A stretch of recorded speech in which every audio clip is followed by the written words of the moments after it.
Assalamualaikum warahmatullahi wabarakatuh. Shalom, Om Swastiastu, Namo Buddhaya, Salam Kebajikan, Rahayu. Perkenalkan, nama saya Nika Dewi Wardani dengan NDI 141210043. Saya akan menjelaskan tentang pengukuran produktivitas dengan metode POSPAC dengan mata kuliah analisis produktivitas. Yang pertama yaitu pendahuluan.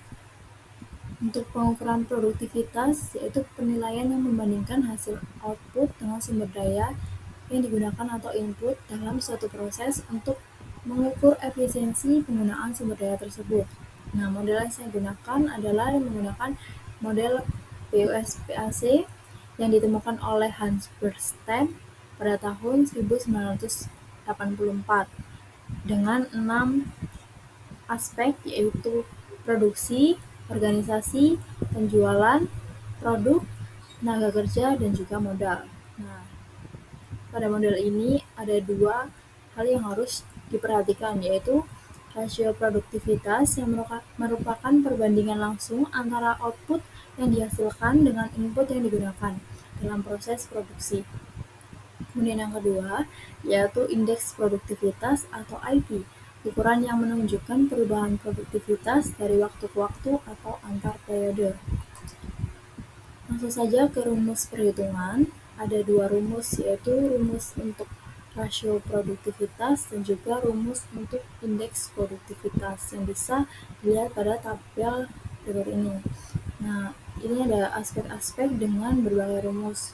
Contohnya kayak rumus produksi bisa menggunakan pendapatan bersih dibagi HPP. Kemudian untuk organisasi, nilai tambah dibagi dengan biaya umum, dan lain sebagainya. Untuk rumus indeks produktivitas itu ada dua, yaitu untuk periode dasar dan juga periode saat ini. Kalau periode dasar itu dibagi dengan periode dasar itu sendiri, kalau periode saat ini itu dibagi dengan periode dasar.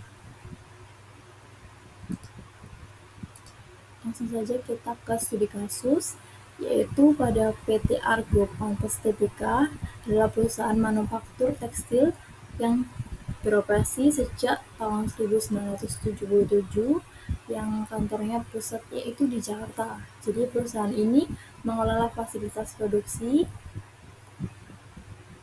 yang meliputi proses pemintalan, penenunan, pencelupan, finishing, serta perwarnaan benang dan kain. Untuk data keuangan perusahaan pada tahun 2023 sampai 2024 itu disajikan dalam tabel berikut ini. Jadi itu ada produksi, kemudian organisasi, produk, tenaga kerja, dan modal. Nah, kemudian kita langsung masuk ke perhitungan rasio produktivitas produksi. Jadi perhitungannya itu ketika pendapatan bersih, kan rumusnya tadi pendapatan bersih dibagi dengan HPP.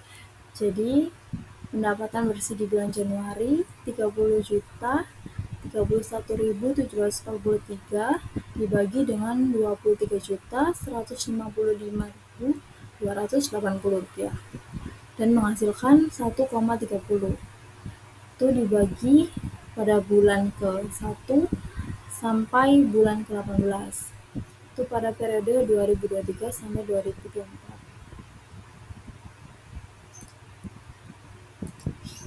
Setelah mendapatkan nilai rasio produktivitas, kita membuat grafik dengan menghasilkan analisa grafik rasio berikut ini, yaitu ada 3, yaitu produktivitas terendah dengan nilai 0,45 pada bulan Februari.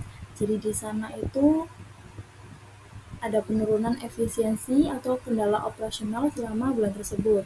Nah, untuk yang kedua adalah yang tertinggi, yaitu nilai 3,34 pada bulan Desember 2023. Jadi menunjukkan kalau efisiensi itu maksimal di pemanfaatan sumber daya pada periode tersebut sudah maksimal.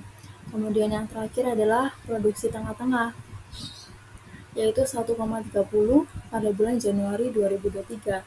Jadi kondisi itu termasuk stabil dan juga bisa digunakan sebagai acuan rata-rata kinerja produksi selama periode pengamatan. Nah, selanjutnya kita akan menghitung indeks produktivitas atau IP. Di sini masih kita menggunakan aspek produksi. Jadi rumusnya itu tadi kan periode dasar dibagi dengan periode dasar. Nah, periode dasarnya itu periode awal pada saat kita mulai menghitung. Jadi di bulan pertama yaitu Januari yang rasionya 1,30. Kalau yang periode dasar sendiri dibagi dengan periode dasar itu sendiri yang menghasilkan nilai 100. Nah, yang selanjutnya itu dibagi dengan periode dasar dan sampai seterusnya sampai ke bulan ke-18. Nah, kalau sudah mendapatkan nilai indeks produktivitas atau IP, kita membuat grafik indeks dan menghasilkan analisa. Yang pertama yaitu IP terendah sejumlah 35 pada bulan Februari 2024 yang mengindikasikan bahwa efisiensi yang paling rendah selama periode pengamatan. Kemudian untuk yang kedua adalah produksi tertinggi yaitu 258 pada bulan Desember 2023 menunjukkan bahwa efisiensi dan efektivitas produksi yang sangat baik pada bulan tersebut. Untuk yang terakhir ada produksi tengah-tengah, yaitu nggak terlalu tinggi dan juga nggak terlalu rendah, dinilai 108 pada bulan April 2024. Jadi mencerminkan bahwa produktivitas relatif stabil dan juga bisa dijadikan sebagai acuan pada periode tersebut. Nah, selanjutnya kita harus menghitung rasio produktivitas dan indeks produktivitas untuk masing-masing aspek. Jadi dalam aspek organisasi, terus penjualan dan lain sebagainya sampai ke 5 aspek tersebut. Sehingga menghasilkan analisa untuk aspek organisasi itu pada rasio produktivitasnya yang terendah adalah pada bulan November, kemudian untuk yang tertinggi bulan Desember, yang tengah-tengah adalah bulan Juni.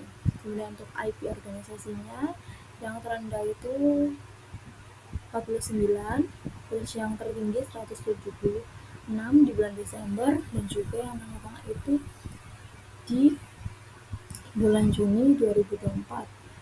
Dan selanjutnya juga dihitung dengan aspek penjualan sehingga mendapatkan hasil berikut ini. Kemudian aspek produk yang menghasilkan hasil berikut ini, dan juga kita cari produk yang terendah, tertinggi, dan juga tengah-tengah. Dan dilanjutkan dengan yang terakhir yaitu aspek modal. Sama kita cari juga dari yang terendah, tertinggi sampai ke tengah-tengah. Kemudian kita menghitung rasio produktivitas dan indeks produktivitas atau IP untuk keseluruhan aspek. Nah, setelah kita mendapatkan nilai rasio produktivitas di masing-masing aspek tadi, kita cari total dari masing-masing aspek. Misalnya produksi di total, kemudian organisasi di total, kemudian penjualan, produk, tenaga kerja, dan juga modal. Kemudian di rata-rata. Nah, pada nilai rata-rata tersebut menghasilkan sebuah analisa. Yang pertama yaitu yang paling tinggi adalah pada nilai penjualan dengan nilai 3,70. Kemudian untuk nilai yang rendah itu di tenaga kerja yaitu 0,30, dan yang nilai tengah-tengah itu di nilai modal yaitu 183. Setelah itu kita mencari indeks produktivitasnya atau IP. Sama seperti tadi, kita mencari total semuanya dari masing-masing aspek, kemudian mencari rata-ratanya dan menghasilkan hasil analisa. Yang pertama itu yang tertinggi ternyata di produksi dengan nilai 144, Kemudian yang paling rendah itu di penjualan, yaitu 62, dan yang tengah-tengah itu organisasi, itu 98. Nah, dari hasil analisa tersebut, ternyata di rasio produktivitasnya itu yang paling rendah adalah tenaga kerja, sehingga harus dilakukan peningkatan perbaikan yang ada 3, yaitu yang pertama planning atau perencanaan, itu merancang program pelatihan dan pengembangan keterampilan yang sesuai dengan kebutuhan tenaga kerja. Itu yang kedua, yaitu memberikan gaji yang sesuai kepada karyawan sesuai dengan kontribusi yang sudah diberikan. Dan yang terakhir yaitu lingkungan kerja, itu menciptakan lingkungan kerja yang nyaman, aman, dan mendukung kesejahteraan karyawan. Dan untuk indeks produktivitas atau IP yang paling rendah dari seluruh aspek adalah di penjualan. Yang pertama itu kita harus melakukan analisis pasar, yaitu dengan memahami tren kebutuhan, preferensi konsumen, dan juga kondisi persaingan. Yang kedua, yaitu mengidentifikasi pasar dengan menentukan segmen pasar yang paling berpotensi dan menguntungkan untuk produk perusahaan. Untuk yang terakhir, yaitu menganalisis distribusi atau logistik. Untuk mengoptimalkan sistem distribusi, kita harus memastikan produk bisa sampai ke pelanggan dengan cepat, tepat, dan juga dalam kondisi yang baik. Jadi disimpulkan bahwa rata-rata rasio produktivitas tenaga kerja di PT Argo Pantas Tbk yang rendah itu di 0,30. Jadi harus dilakukan peningkatan dengan pelatihan, penyesuaian gaji, dan juga lingkungan kerja yang nyaman. Nah, kalau di indeks produktivitas rendah pada aspek penjualan dengan nilai 62, jadi perlu perbaikan pada strategi pemasaran dengan analisis pasar, segmentasi, optimalisasi. Itu akan menjadi penerapan solusi untuk bisa meningkatkan efisiensi tenaga kerja, efektivitas penjualan, serta daya saing perusahaan. Baik, sekian hasil yang sudah bisa saya paparkan. Terima kasih, mohon maaf bila ada salah kata dan salah perbuatan.